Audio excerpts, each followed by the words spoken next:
開始。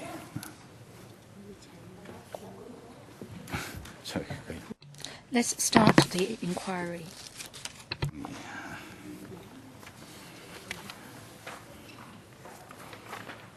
陳恒鑌議員、鄧家彪議員。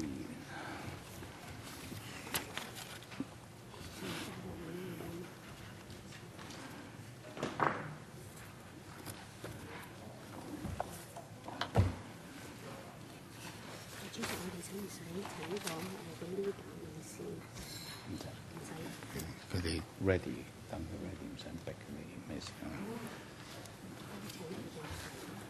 係啊，邊個請？我去請。我哋請證人入嚟，唔該。Let's invite the witness in, please. 我叫我去請。叫佢哋講。唔係你出去請。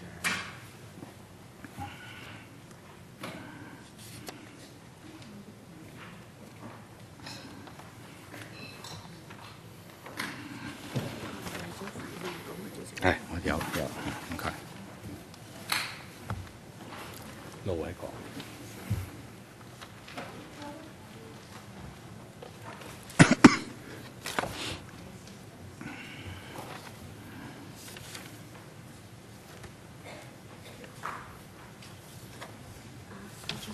副主席都舉手。副主席。你舉手。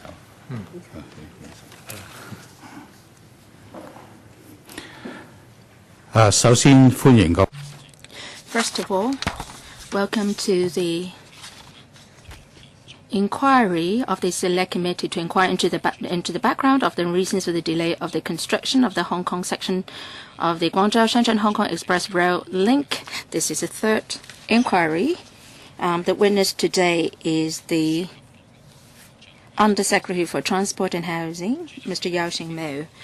The Select Committee has agreed to Mr. Yao's request that he may be accompanied by the following people to attend this inquiry. The accompanying persons are Ms. Caroline Lee, Assistant Legal Advisor Works of the Development Bureau's Legal Advisory Division Works, and also Mr. Jackson Sin, Assistant Secretary for Transport and Housing, Transport 3A. Please take note that the accompanying persons cannot speak to the Select Committee. I would like to remind the witness the Select Committee has not been conferred the power under the Electrical Powers and Privileges Ordinance Cap 382, Section 91. So the witness is not protected under the Cap 382 during the inquiry in accordance with Section 18 of Cap 382.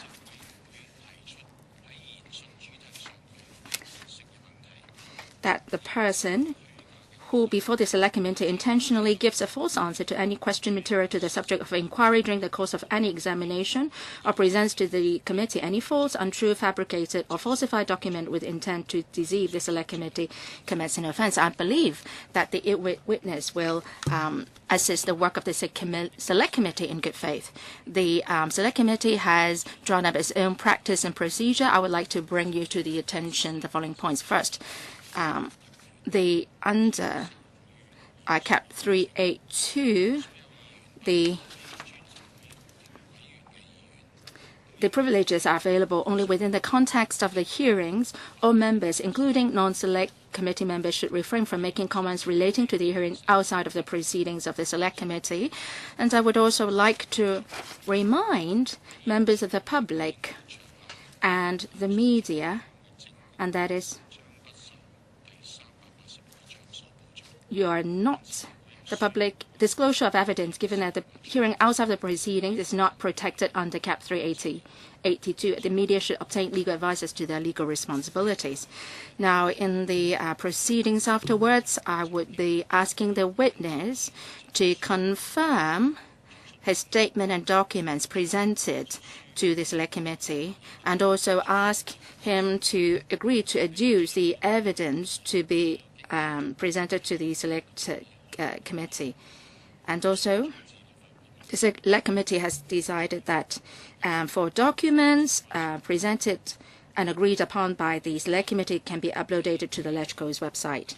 Now, I declare the inquiry open. Mr. Yao, before we ask any questions, you would like to have 10 minutes to have an oral presentation. Is that right? Please start. Chairman, railway development is one of the many policy portfolios under the THB. For railway expansion projects, some of them are now ongoing and others are being planned. For example, there are 7 projects under the Railway Development Strategy 2014. The XRL is one of the 5 major railways taken over from the last term of government. Now, for railway projects which have been started, the responsibility of the administration is to ensure that the project is completed on time and that it will be implemented within budget and that quality can be upheld. And we will also be updating the progress of the works to the LegCo. Well, XRL project is no exception.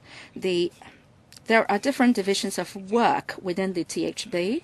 The secretary is responsible for the overall steer of the administration, and the permanent secretary, PS, or the undersecretary are assisting the secretary in his work. The permanent secretary provides support in relation to policies and resource allocation, and the undersecretary focuses on garnering support for policy decisions from the stakeholders and the community. And I would also be communicating with the LegCo stakeholders and the publics.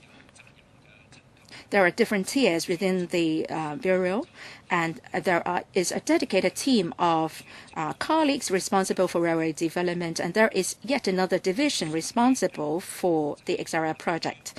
And on the day-to-day monitoring, we rely on the professional work and opinions of the Highways Department.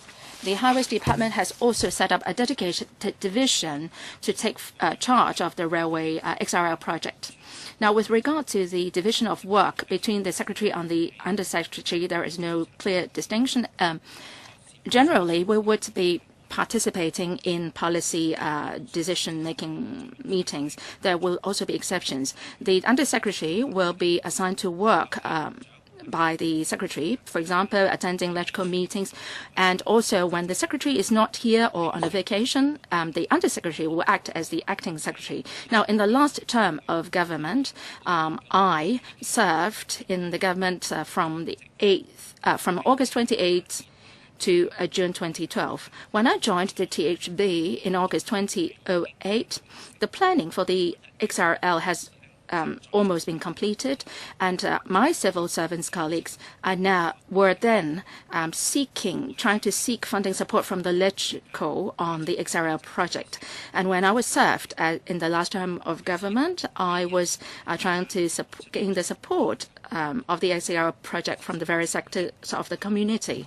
And in 2009, I attended various meetings and was interviewed by various media. And also, I reported on the progress of the XRL to the RSC, the PWSC, and the IFC. And also, I participated in lobbying for support from the LegCo members when we applied for funding from the FC. Now, we have been adopting an open policy, and we are monitored by the government and the media, and we would also be letting the government, the LegCo and the members of the public know about the major matters, including the XRL. Now, there have been a lot of debates on the XRL project, and we know that this project is very much of concern to the community, so we have paid a lot of attention to its progress and issues that need to be dealt with. Now, for any major infrastructure projects, even though the plan may be very detailed, there may be variable factors, and the time schedule may differ from that originally planned. It may progress faster or slower, because of various environmental factors. There may be delays, and we have to recover the delays, and we have to take forward the project in a scientific manner, and we cannot disregard objective factors. Now, based on the professional experience of the Highways Department, may be news about the projects being lagging behind at various stages. In the second half of 2012, the administration noted that the tunneling works for the cross-boundary section have lagged behind, and we have immediately asked the MTRCL and Highways Department to try to recover the delay. Now, the administration's focus was rather macro, and we would look at the overall situation and whether delays in certain parts of the project will delay the entire work project, so much so that the project will not be completed in 2015 as scheduled. Now, I first heard about the news from the MTRTL that the project may not be completed by the end of 2015, well, in November 2013. Now, the Secretary and the administration and myself have adopted the same attitude, and that is, if the project cannot be completed in 2015, we must report to the members of the public and the electrical as soon as possible and explain the reasons. Now, because when the funding application was made at the end of 2009 and January 2010, we stated categorically that the project will be completed in 2015. And in November 2013, MTRCL still said that the project will be completed in 2015. Now, before we attended the meeting of the RSC on the 22nd of November 2013, the Secretary and the Highways Department had elaborated on what happened at the RSC meeting in May last year. We have also submitted a paper detailing all the details. Well, there is definitely no cover-up of the project.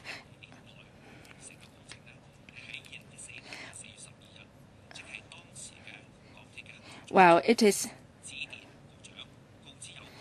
only on the 12th of April 2014 that I know that the project will not be completed on time. And at that time, the Secretary was not in Hong Kong, and he told me and my colleagues about the real situation. And then we decided to announce the situation on the day after Monday. Now, in dealing with the above matters, we have taken reference from MTRCL's information, and we have fully discussed with the Highways Department's colleagues and administration. And our prime uppermost consideration is to make the full report to the electrical and the members of the public as soon as we could. Now, the concession approach, the SRL is the first project where the concession approach is adopted, and there has been a major difference in the schedule compared to the original schedule. So we have to learn about the reasons and learn from experience. Now, in May last year, the CE established an independent expert panel headed by Justice Hartman, comprising two members from of veteran engineering experts from Britain and also U.S.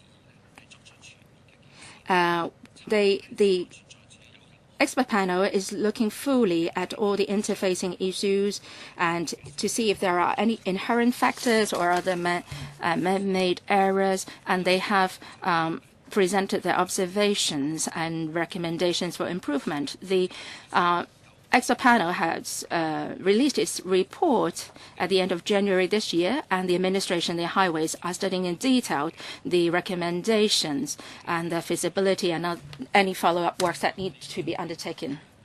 Mr. Yao, on the 17th of April 2015, you submitted a witness statement to the Secretariat of the Select Committee, and that is SC paper W4(C).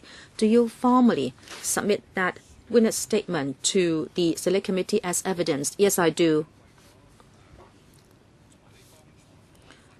You just read out an oral statement. Do you also submit it to the Select Committee as part of your evidence? Certainly, Chairman, but I'm aware that there may be some punctuation errors. Never mind. We focus on the content, not the grammar of the oral statement. To facilitate public members who are following the proceeding of the Select Committee, I would like to make open your statements to them in response to their request. Do you still want to make any supplement to your statement? Not any, Chairman. The TH Bureau presented 4 papers to the Select Committee, Mr. Yao, and these are SC papers G1, G3, G4, and G6. Do you also formally present these 4 papers to the Select Committee as evidence? Chairman, could I please identify those papers? Yes, those papers are G1, G3, G4, and G6. These are papers submitted by your Bureau to the Secretariat of the Select Committee. Yes, Chairman, I do. Okay. I'd like to remind members that according to Para 15 of the Practice and Procedure of the Select Committee, members should only ask questions for the purpose of ascertaining facts relevant to and within the scope of the Select Committee's inquiry. Members should not make comments or statements during these hearings. I will decide whether a question or evidence is relevant to or within the scope of the Select Committee's inquiry as set out in its terms of reference. As the Chairman, I have the discretion to decide whether a question is a follow-up question and whether it should be allowed or otherwise. Each member will have 10 minutes for asking a question and getting a response from the witness. Okay, on today's hearing, I will first pose a question to Mr. Yao. Mr. Yao, according to Paras 9 to 12 and 34 to 36 of your statement, and also, as you mentioned in your oral statement just now, you were the Undersecretary for Transport and Housing between August 2008 and June 2012, and you also assumed the same post starting from September 2012 until now. Your present duties, including obtaining information from the Highways Department, the issues of concern at head of department meetings. You also vetted the reports on XRL submitted by the Highways Department. You also sought funding support from the LegCo, and you also explained to members the progress and financial situation of the XRL project. I'd like to ask you to explain to the Select Committee how did you discharge these duties in the past 7 years, and also whether you raised any queries with regard to the overall planning of the project. Mr. Yao. Chairman, I took part in the work of the Transport and Housing Bureau. Railways are one of the major areas of our work. With regard to the railway development projects, talking about those which are already underway, like the XRL, we have 2 main duties. First of all, on the policy level, as I said, the Bureau would... Sorry, Mr. Yao, I'm not talking about the Bureau. I'm talking about you. You as USTH, in the past 7 years, how did you discharge your duties? And also whether you raised any queries on the overall planning for XRL. I'm not talking about you personally, of course. I'm talking about your position as USTH. And you should not be answering the question on behalf of the Bureau. Yes, I understand. That's exactly what I'm trying to say, Chairman. Therefore, within the Bureau, the Secretary chairs regular meetings. First of all, internally within the Bureau, and we also hold meetings with the Highways Department to obtain information and report from colleagues, including the XRL project. And normally I would attend these meetings, and after receiving the reports, the Secretary will issue directions according to his own judgment. Your specific question was whether I took part in those meetings. I would say yes. And with regard to the progress of the XRL, I expressed concern about the progress, whether it would comply with the scheduled program. And one obvious example is in 2013, in May, we observed that there was a media report saying that there would be a possible delay, and the delay would be for almost a year. And we saw that report in the media. Therefore, at the relevant meeting, I myself expressed concern. The Secretary also expressed the same concern, and we urged the department to get hold of all the information, and we also urged the MTRCL to catch up the delay. Your question was in two parts, Chairman. This is the answer for projects that are underway. You also asked about 2008 to 2012. That was the past administration. And basically, I took part in similar meetings headed by the Secretary for Housing and Transport. These were regular meetings. And specifically, the Secretary assigned me to deal with land resumption at Choi Yun Chun. And I was responsible for having discussions with villagers. With regard to the progress of land resumption for that project, in fact, it took longer than expected.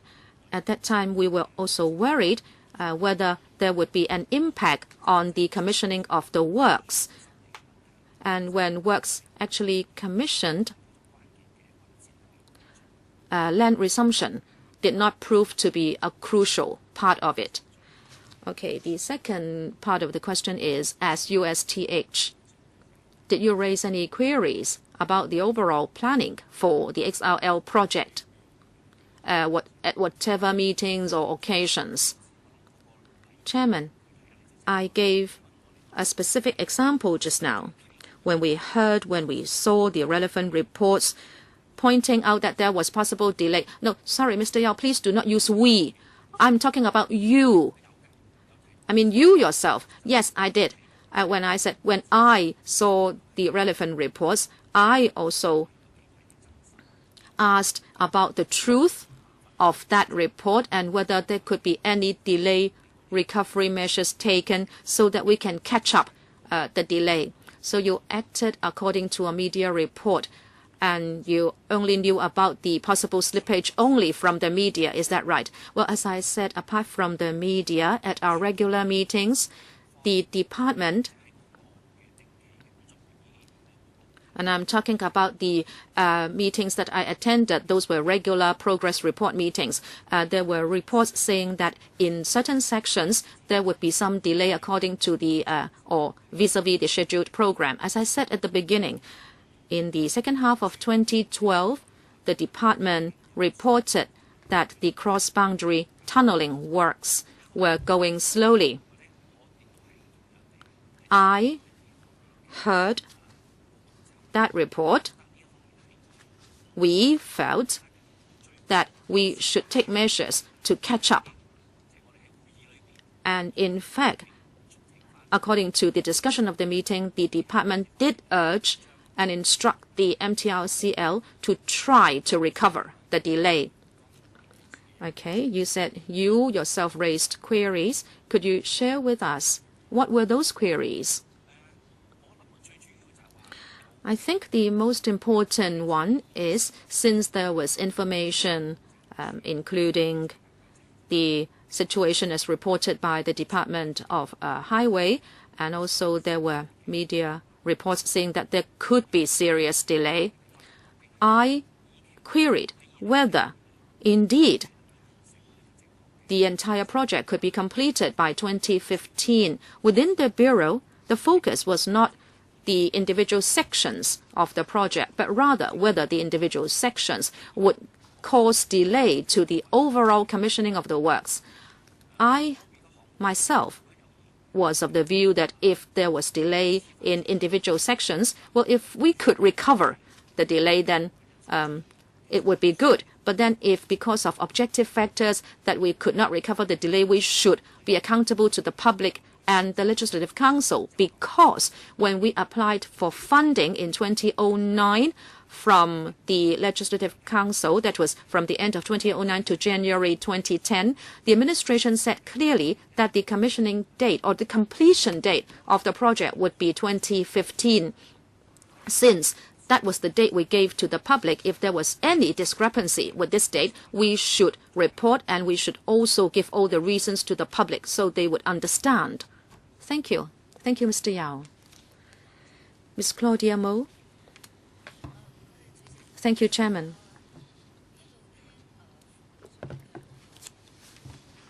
Listening to the replies given by the USTH, I found that something was strange.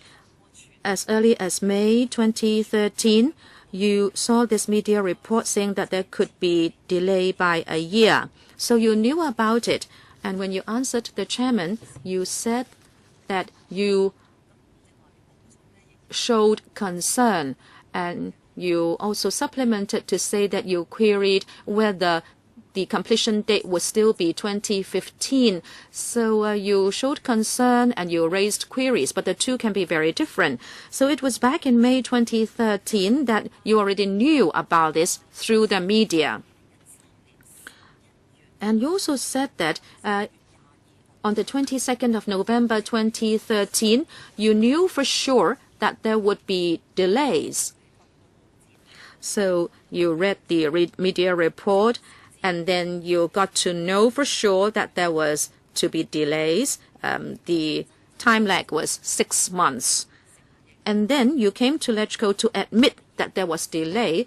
It was the 12th of April 2014, another 5 months. In other words, it was almost a year between you got to know it and you reported to LegCo. So it is time for us to query you. In that 11 months or so, you gave people the impression that you were a cover-up for one another.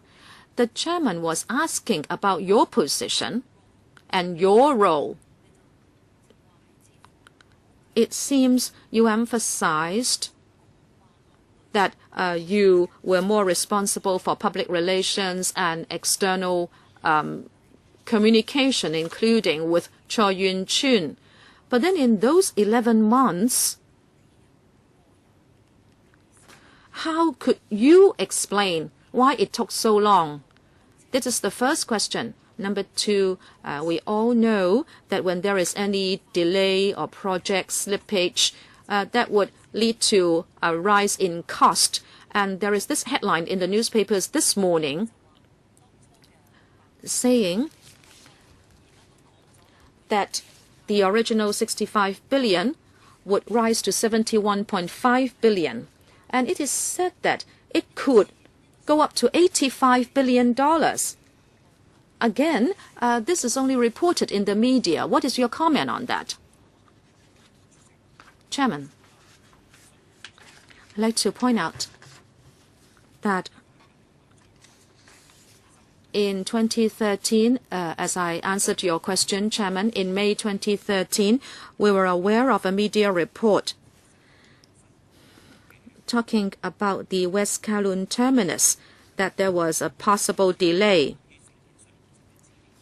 And the report said that it was from information from the contractor, and it was about the columns in Tai Kok Choi. At that time, as I was answering you, Chairman, we saw that the section that was problematic at that time was the cross-boundary tunneling works. And the Highways Department was of the view that the media report might be reflecting a certain situation, but then it was not about something crucial. And for us, the focus at that time was the cross-boundary tunneling works. So we asked the MTRCL to try their best to catch up about works at the West Kowloon terminus as well as the cross-boundary tunneling works. And the MTRCL told the Highways Department that they would require time to find ways to recover the delay. We believe the Highways Department has been monitoring and instructing the MTRCL to take effective measures to recover delay. And that took time. We understand that. So that explained why or what our concern was in May. And then in November, we learned about the problem, and that was different from what we focused or concern was in May. At that time, we heard about the cross-boundary tunneling works and also the works related to the West Kowloon terminus. At that time, it was said that, well, we weren't sure yet. It was possible that the works might not be completed by 2015. So the Highways Department needed time to find ways, engineering solutions to recover the delays. So we thought we needed to allow time for those involved in the works to do all these steps. I have to follow up. On 11th of June last year, Professor Anthony Zheng said openly about the ground conditions at the West Kowloon terminus and at Austin Station and so on. And there were media reports that the ground conditions, the granite conditions were not very desirable. And as early as 1997, we knew about this. There were some ground investigation works done. You knew about that long ago. And the delays have very much to do with the blasting works and so on. We've been following up with the Highways Department on that. From 2008 to 2010, the MTRCL has done work on 600 drilling holes. And you've been aware of that all along. Have you overtrusted the MTRCL? You said you were not trying to cover up. There were extensive media reports about possible delay. You said the information came from the contractors, not the government.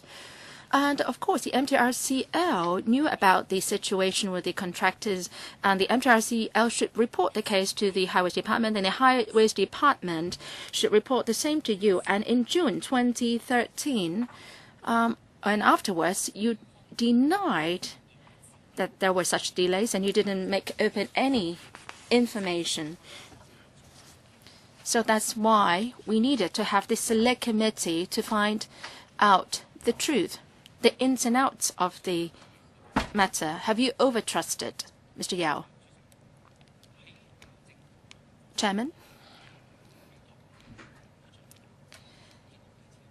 The government has entrusted the MTRCL to do a number of railway projects. We have seen how they perform based on their local performance and also overseas performance. The performance have been recognized, so they did get contracts also in overseas jurisdictions. So we have confidence in their works. So, Chairman, there's no need for us to discuss anymore. They are just rehashing the official lines. Can he respond to my earlier question? The latest estimate of the spending, will it be the case that the project will cost $85 billion? Ms. Mo, I don't think this question falls within the scope of our inquiry. Well, we are charged with investigating why there was this delay, and this rise in cost has everything to do with the delays. So I think it's related. Well, in April, they said that the budget will be $71.5 billion. But then your question relates to what happens afterwards. how come that they can't give a reply now? Chairman, the MTRCL last year told the government that they have to raise the project cost to $71.5 billion. The government didn't agree to that immediately. We had to look at how they would complete the remaining works and the works schedule. And that would also affect the construction cost. So the Highways Department and the M&V consultant have been looking at the project schedule and the costs involved. The Highways Department said later that if they have to follow the schedule, they have to meet a number of conditions, and that includes the contractors have to do their utmost to take forward the project, and also the construction output have to meet the targets consistently. And also the MTRCL have to do a lot of work to meet with the requirements in testing and so on. They have to do all these before the works can be completed in 2017. So if there is any problem arising from these parts, then it's questionable as to whether the schedule can be completed and whether the budget can be met. And the Highways Department has asked the MTRCL a number of times the measures to make sure that the requirements are fulfilled. And in March, at the RSC meeting, can you be brief in your reply, Mr. Yao? Please be brief in your reply. At the RSC meeting, the MTRCL also told electrical members that in the second quarter of this year, they will give information on their assessment, including the latest estimate of the schedule and also the relevant costs. I would like to remind members that about the terms of reference and also the time and so on. We are focusing on what happened in April last year. Mr. Charles Mock, thank you, Chairman. Mr. Yao, in your opening remarks, paragraph 10, you mentioned that you only heard about the news that there would be a delay and that the project will not be completed in 2015 only in November 2013. And in the same paragraph, you said that you and the secretary were very much concerned. But in the last sentence, you said, however, in November 2013, the MTRCL still emphasized to the administration that the works can be completed at the end of 2015. There seems to be some contradiction here. So you use the word may here. So so what's the information that you got? They said that they may finish it, and they said that they may not finish it at the same time. So what are you talking about here? So in November 2013, the news that you got from the MTRCL was that the project may not be completed in 2015. But then at the same time, in November 2013, you said that the MTRCL said that the project may still be completed in 2015. Were there two pieces of news coming from the MTRCL? Well, perhaps my presentation was not very desirable here. What's most important is that in November, we heard from the MTRCL that the XRL project may not be completed at the end of 2015. With regard to the details,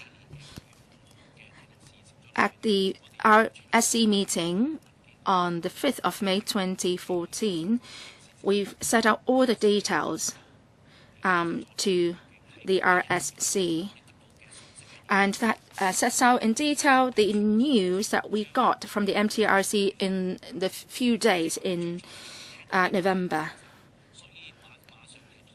So first we heard that the news that it may not be completed. So we immediately held a meeting with the MTRCL, and that the meeting was held on the day before the 22nd of November. And if we said that if MTRCL knew that the project may not be completed in 2015, then we must report the same to the RSC meeting on the 22nd of November. Now, on the meeting on the 21st of November, the senior management of the MTRCL, including the project director and also the then CEO, emphasized that there were ways that they could recover the delay, especially the in relation to the cross-boundary tunneling works. And they would ask for more time to do the assessment. Well, our judgment at that time was it might be possible that they could catch up the delay.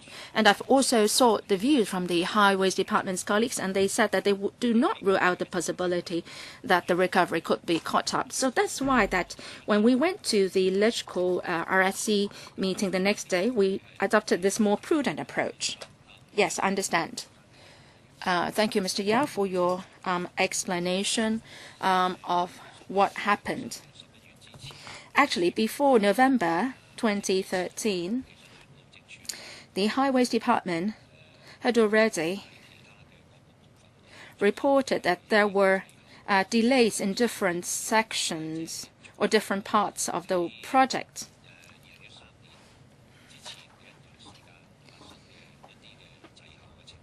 You discussed the delays before 2013.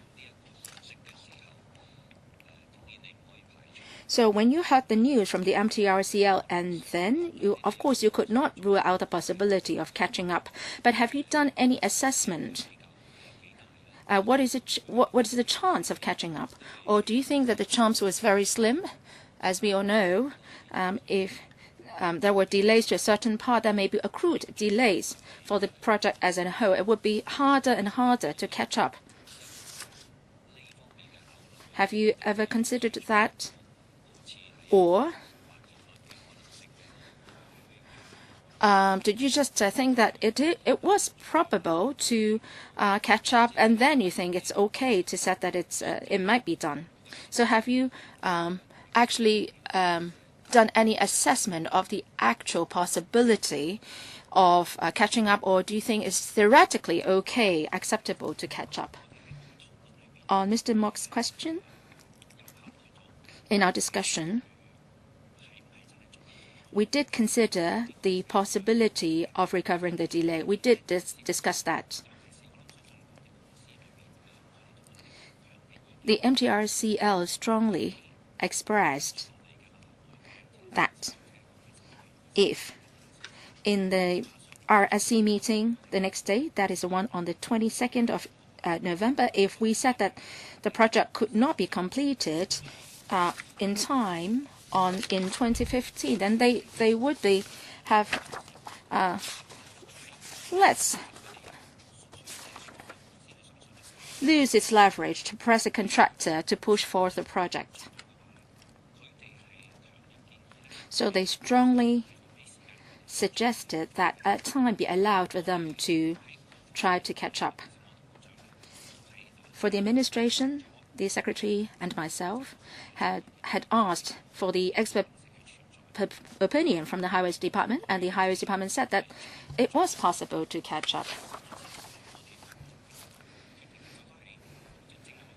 So as I said, Our decision was more on the prudent side, and we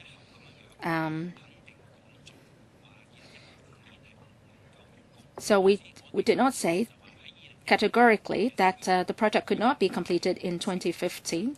And what we said that is the major works could be completed in 2015, and then time would be needed to test and trial run, which might last 6 to 9 months. This is what we reported to the RSC at that time. Thank you, Mr. Yao. You explained your mindset at that time because the MTRCL told you that if you reported it to say that there would be delay, then there would not be any incentive for the contractor to recover delay. We may or may not agree with that view. But looking at development since then, would you think that you mistrusted the MTRCL at that time? In other words, the MTRCL might have said something like that, but you could see what happened afterwards. And with hindsight, well, the MTRCL might have given you a lot of information. The Highways Department would have given you a lot of information in the entire process, and then the Bureau would decide on the actions to be taken, like giving them the benefit of the doubt, etc. But just on this occasion alone, the MTRCL told you that if you were to do it that way, then the contractor would have less incentive to catch up, and it asked you for an opportunity for the contractor to catch up. But with hindsight, if you had disclosed it to the public earlier, and actually, of course, you chose to listen to the MTRCL, and indeed the MTRCL could not deliver. And your post-event assessment, and what have you learned from it? Let us not talk about the future. I'm not saying whether you would do the same in future, but looking at the decision then, would you think that you might or could have done it better? Mr. Yao? Mr. Yao? Chairman,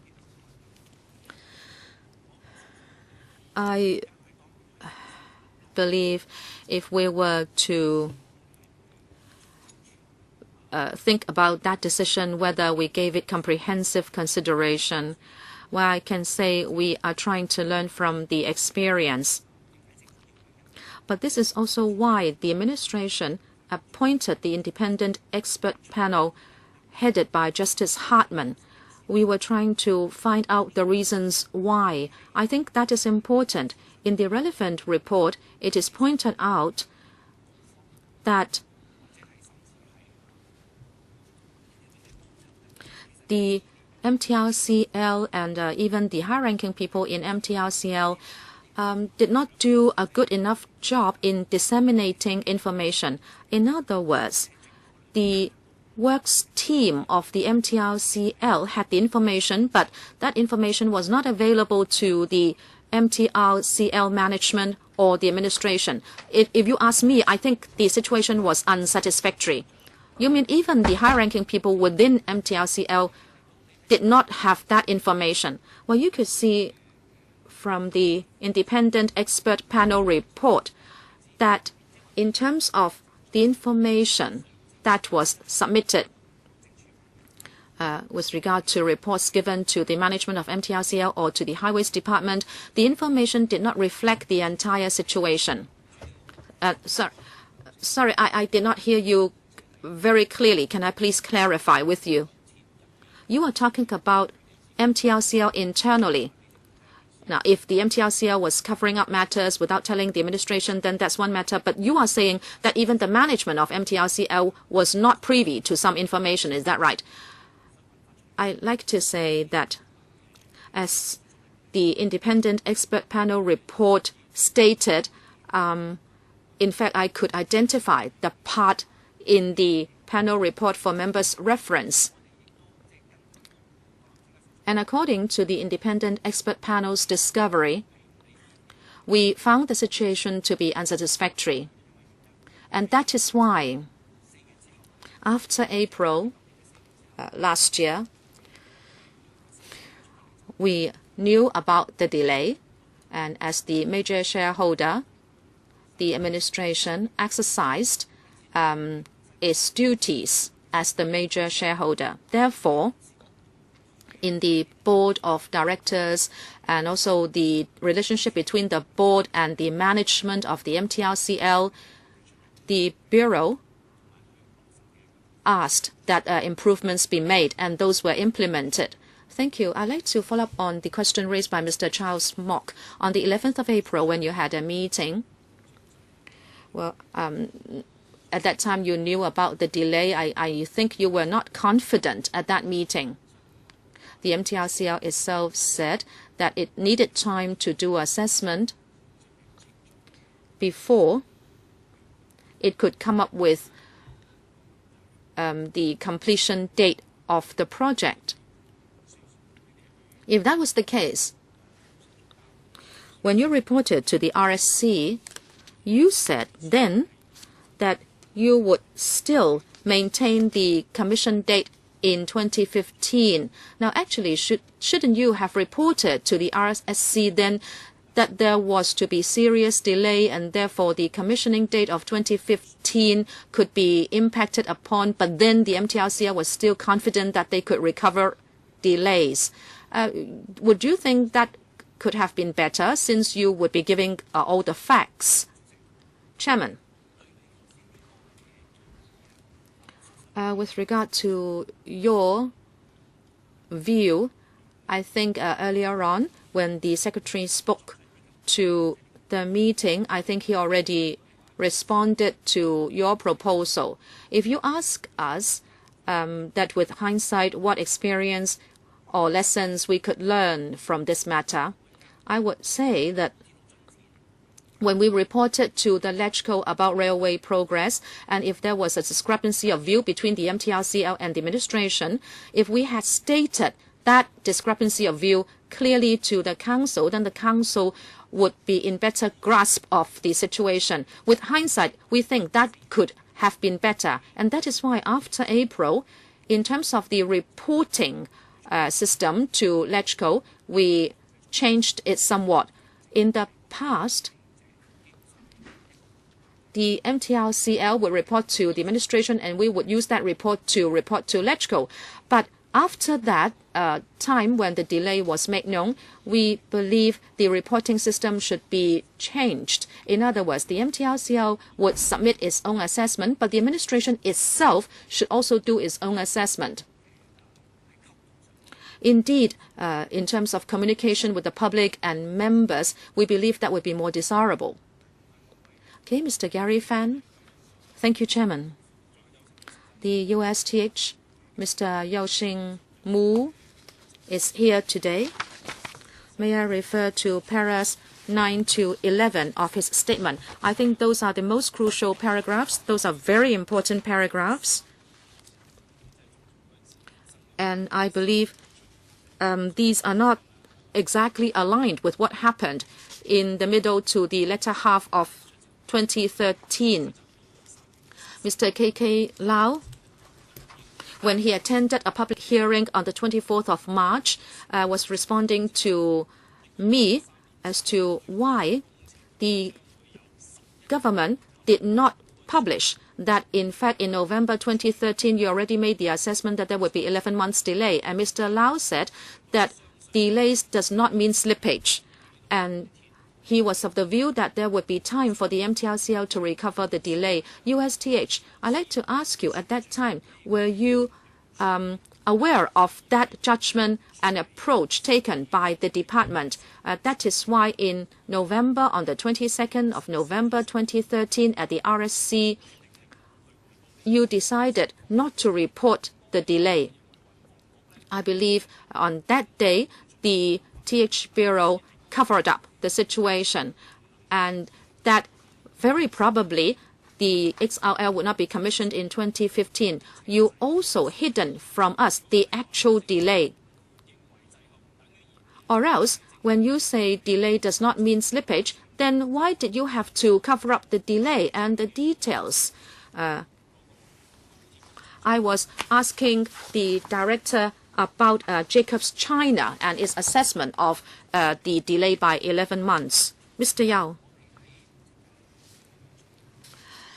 From the Department of Highways and from the industry, we have learned that there could be delays during the works period, and sometimes there could be delays, and sometimes works could proceed more quickly than scheduled.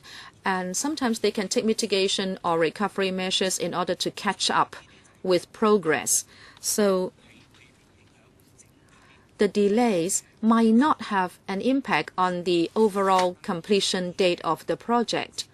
But of course, if there are crucial parts of the project and there are delays, well, these delays may not be major, but then if these are at a crucial position of the project, then the delay may cause irrecoverable time of the entire project. That is why, as I stated, before November, we heard that there were delays at different parts, for example, at the cross-boundary tunneling works, and also within Hong Kong, we could see that works were progressing slowly at certain sections. But then we were able to take recovery measures, and indeed we caught up with progress in certain tunneling works within Hong Kong. We had to rely on the judgment of professional departments to tell us in what circumstances delays could be recovered. Did you mean the Highways Department? Yes.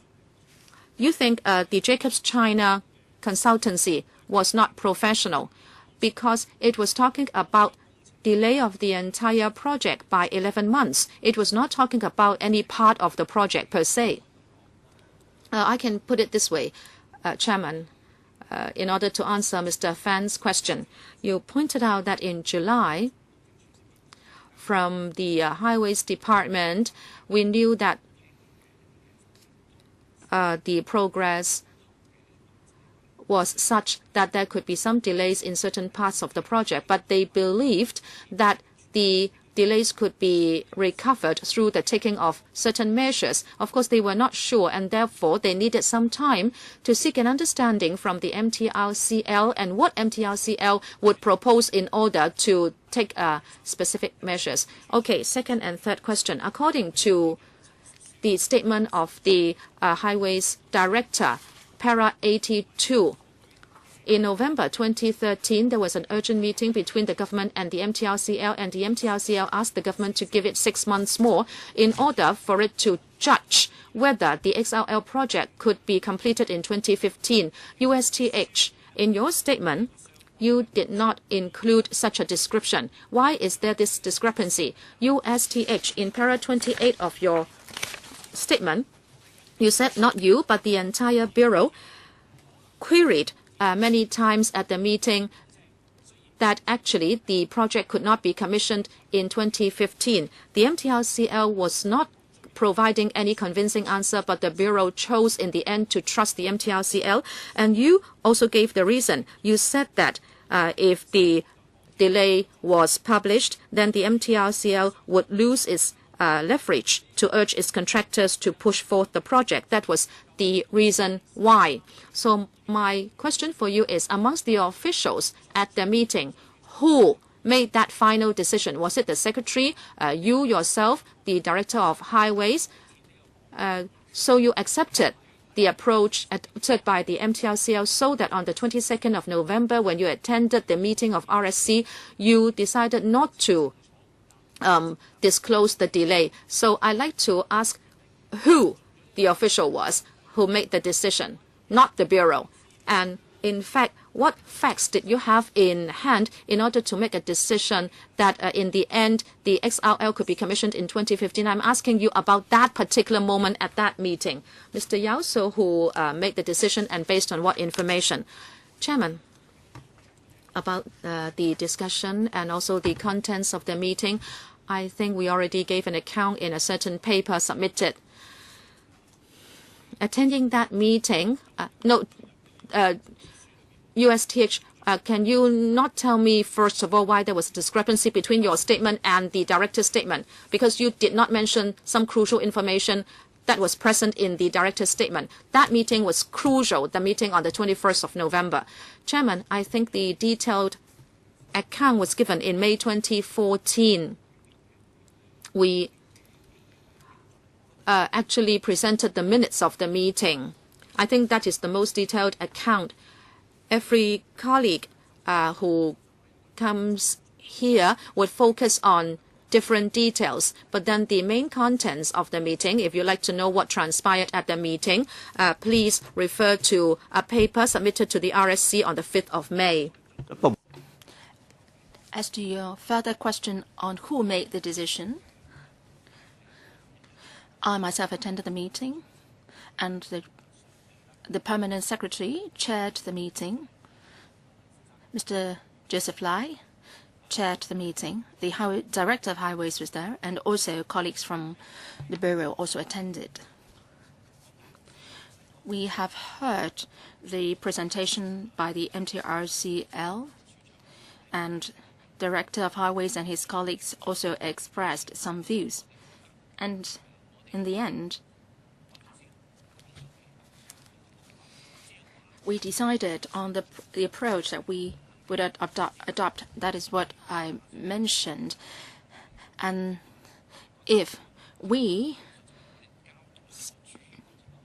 stated that the major works would be completed by 2015, and we needed time to do the testing and trial runs. Well, by that approach, we think this is a very comprehensive approach.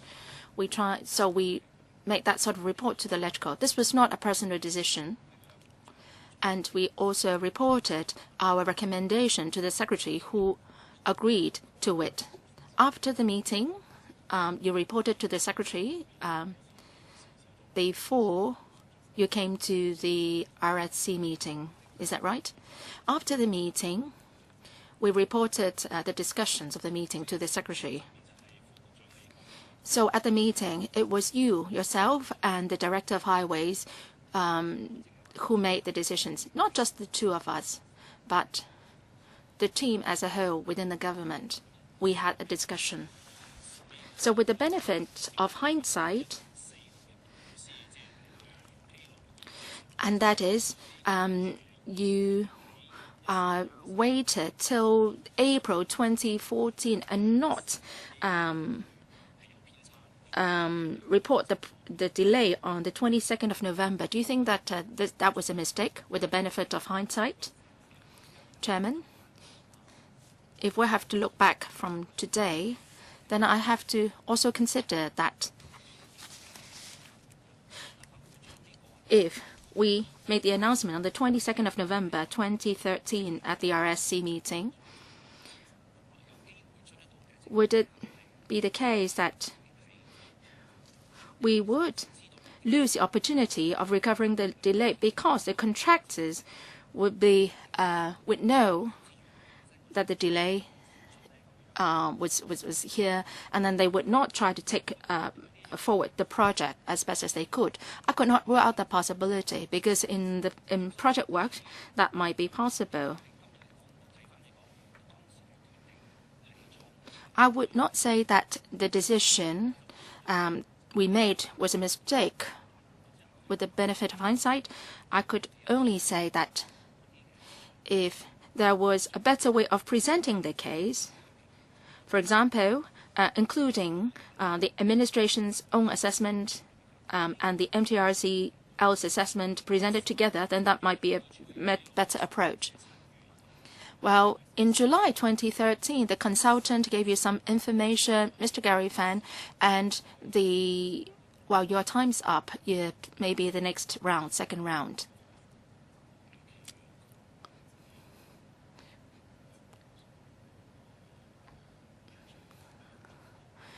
Well, if we say the project will be commissioned on time or not commissioned on time, either way is not a desired way of presenting it. There might be sort of middle way of putting it. Is it the case that it may not be commissioned on time, but you're still confident? Well, we said that the major works could be completed by the end of 2015. But apart from the major works, we need to test and try run the trains, and that will take 6 to 9 months' time. We said this at that time. I recalled that at the time, the members of of the subcommittee was aware of this point. I made. Mr. Chen Hanpan, you served in the last term and also this term. I have looked at the structure of the THB. Well, you were the only person who has, in the management, who has served both the last term and this term. So you should be the one who was should be most clear about the situation. So do you have a good foot grasp of the construction works of the MTRCL? What role have you played? Are you a leader, a public relations person, a messenger, or what? Can you tell us?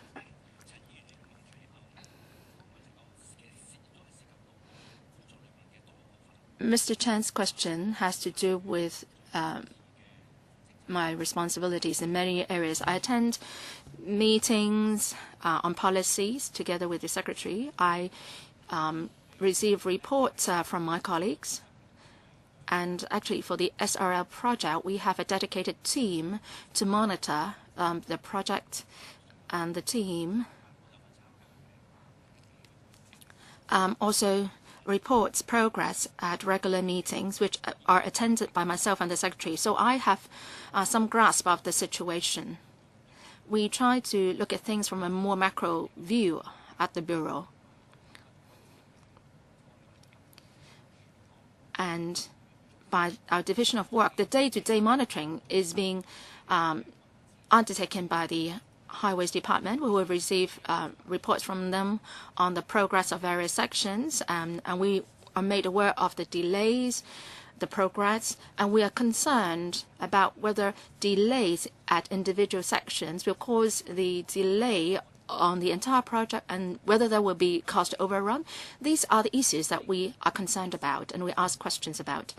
From the middle of 2013, after media reports have been published, we also asked these questions as well. You said that you have read the reports in 2013. You said you were concerned. Well, what did you do? Did you do any follow-up action? Did you make any instruction to do investigations and to confirm whether the reports were true or not? Have you made any instructions or orders to find out the truth? Chairman, I participated in discussions within the Bureau as to the question of issuing instructions, asking the Highways Department to get a good understanding of the situation and to discuss with the MTRCL on how to recover the delays. The instructions are normally made by the secretary, and also the director of highways also makes certain instructions. Based on what you said, and also your statement, paragraphs 5 to 8, you said that the THB in monitoring the XRL has a certain role to play. Do you agree that the THB's role is too passive?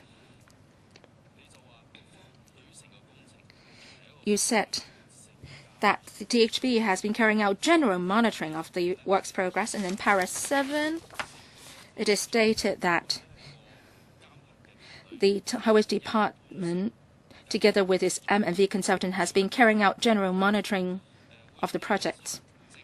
And the THB would offer advice and input from the policy angle in relation to issues which may attract public or media attention.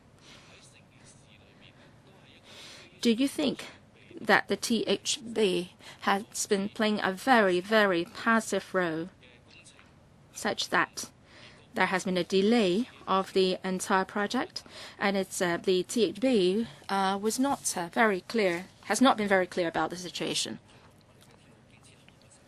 In taking forward railway construction projects, the THB would decide on the approach it would take depending on the model to be adopted. One approach is the ownership model. The MTRCL will be responsible for design, build, and monitor the costs and so on. So all these will be the duties of the MTRCL. So for this, under this model, we will have macro monitoring on the projects. We will be monitoring the progress of the works, and they should also be making reports to the public and how it should be done. And this, for the XRL, this is the first time that we adopted this concession approach. Under this approach, the ownership belongs to the government, and we entrusted the MTRCL to take forward the project. The MTRCL, being the entrusted party, or let me put it this way, in taking forward the project and monitoring the contracts, well, these are works to be done by the MTRCL, and the Highways Department would be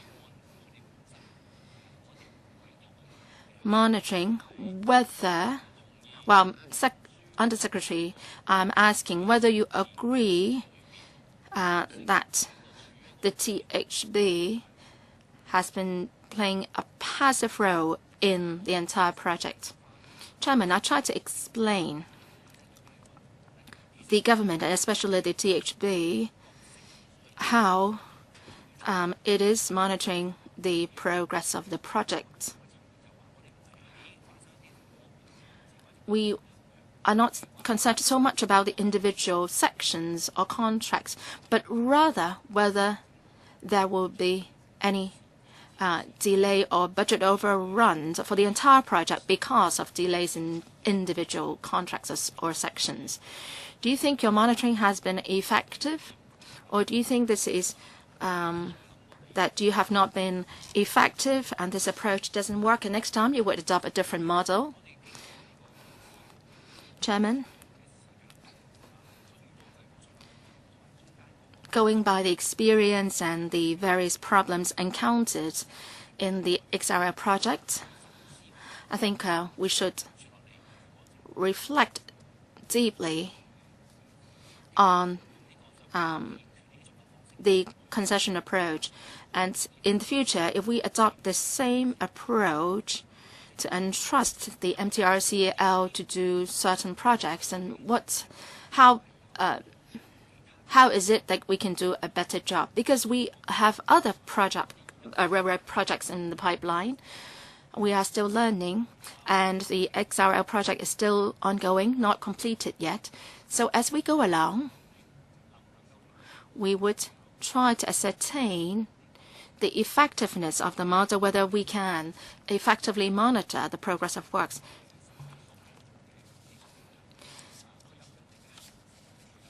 If there are certain technical factors or technical reasons encountered, we must ensure that quality is adhered to all the time, and we should not be sacrificing quality just because we want to catch up with the schedule. Now, Undersecretary, it seems that you are trying to build a house, and when it is being built, there are leakages, problem found, and so on. And now you're saying that you are taking a macro view of things. And I would like to ask the administration, after problems have been identified, do you think your instructions actually have been heeded to by the MTRCL? Have they listened to your instructions? In April last year, after the MTRCL announced the delay, the administration has been very concerned about the situation, what problems there have been. So that's why the CES appointed this independent expert panel, precisely because we wanted to find out what happened. And their report was released in January this year, and they have pointed out certain or highlighted certain issues, shared with us their observations, and made proposals on how to better monitor the works. They have made very good recommendations, and we needed such recommendations and suggestions so that in the future, if we adopt a similar approach, do you agree that that you have not been doing a proper job in the past, and that's why they have these recommendations? The IEP said that in discharging or implementing the entrustment agreement, there may be cases where the government could not interfere in a timely manner, and there was room for improvement. Do you agree? We believe this view has a positive reference value. Mr. Tan Ka-Pyu. Thank you, Chairman.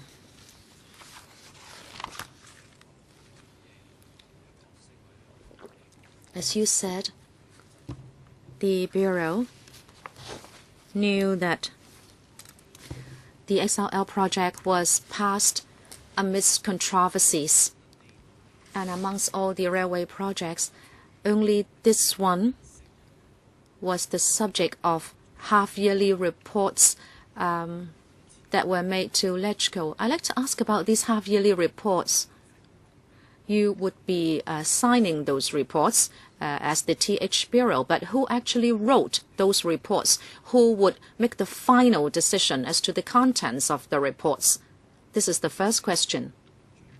Secondly, I think the most crucial time was the latter half of November, because you were trying to decide whether you would accurately reflect the difficulties encountered by XRL. But then, of course, I could see from those papers that there were no words such as slippage or delay.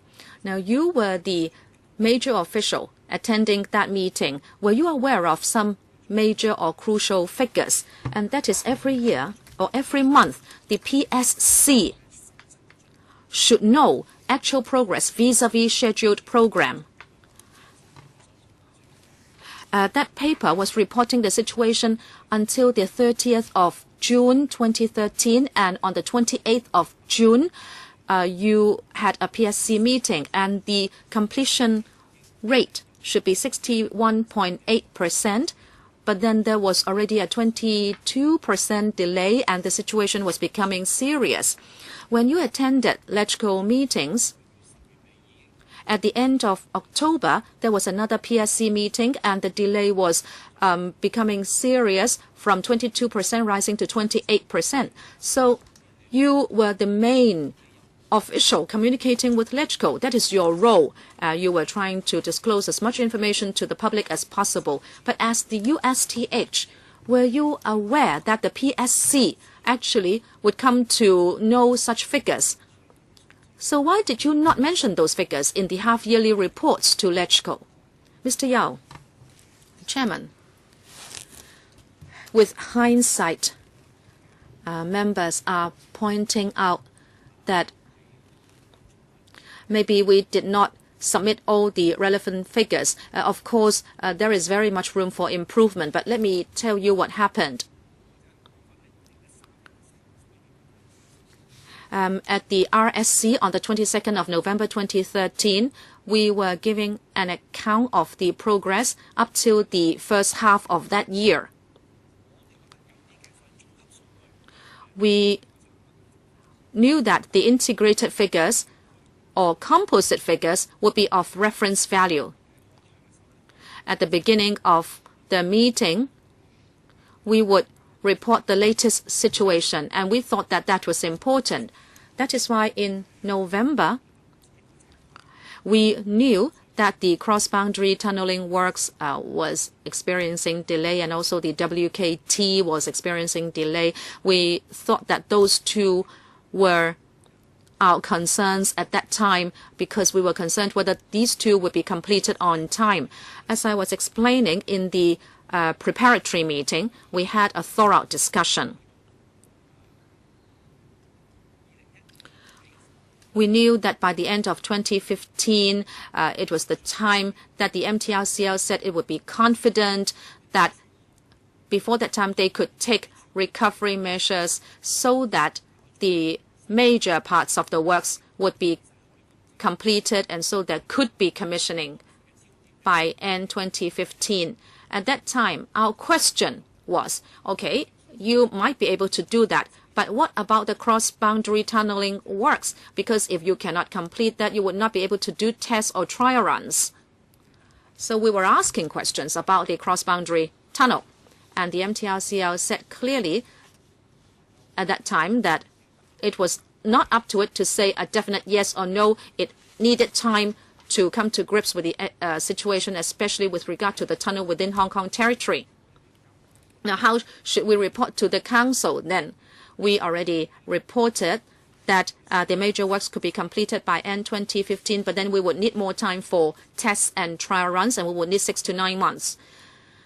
So we thought the Council would be able to understand the situation better. Now, of course, if you say this is not enough, we should have given more information, and that could be better. I think we can do better in the future, but this was the consideration at that time. USTH, you yourself, or sometimes it was the secretary himself, before you attended LegCo meetings, your bureau would have prepared the information for you, and including the percentage of delay, and you were aware of those figures, right? No, of course, Chairman. We had the composite data, but I'd like to explain maybe the composite data were not the most crucial part of the information for us to understand the delay situation. Within the Bureau, we knew those composite data.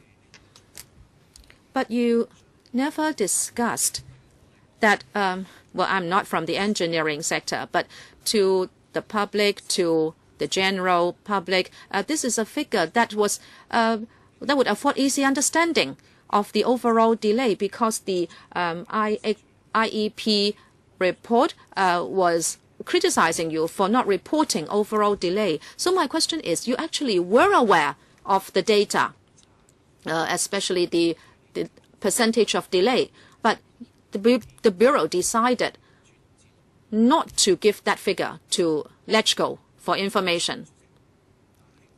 Mr. Yao, Chairman, for the department or the Bureau, we were aware of the overall progress, especially at the Bureau.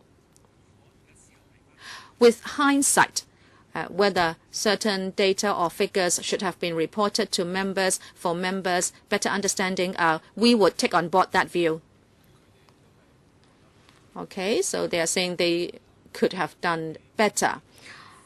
Another question. Now, in your oral submission, in para 10, that it was in the latter half of 2013 that it was the first time you heard there could be a delay. And then para 12, I knew for sure that the completion date would not be attained. This is because the MTRCL called up the secretary. In your oral statement, you said twice that you suspected or you became sure that the completion date would not be attained, and it was told you by the MTRCL. Is it that the Bureau and the department actually decided not to assume that there would not be the attainment of the completion date? Is it that for some reason you have decided that you yourself would not project that there would be a delay so that the original program would not be adhered to? Because twice you were only told by the MTRCL and you did not do the projection yourself. Why? Chairman, it was quite simple, because the entire management was done by the MTRCL. So MTRCL knew about all the contracts and the progress of all the contracts, and which contracts are at crucial parts.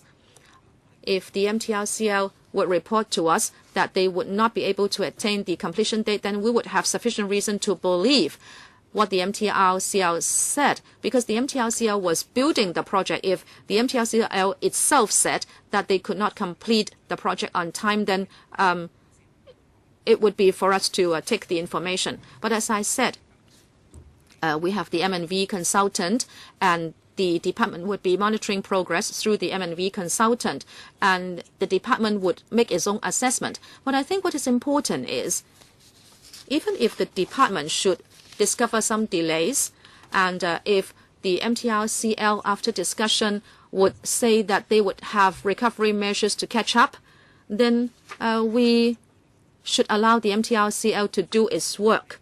So here I said that if the news would come from the MTRCL, we should put emphasis on it. And our overall policy is, if the MTRCL has told us that they cannot complete the project on time, we should give an account to the public. Is it that you have to have the MTRCL tell you before you can confirm that the completion date will not be attained? Is it that if the MTRCL said yes, you think you should not overthrow that kind of information? Is that right? Because the panel reports that you should intervene. Is it that you cannot intervene? Well, Chairman, no, I'm saying that the MTRCL is the project management. According to the Director of Highways, if he should come to a professional judgment that no matter what the MTRCL says or explains, it is the Director's judgment that the project will not be able to be completed on time, then we would think we would have the responsibility to explain to Council. Can I ask a follow-up question?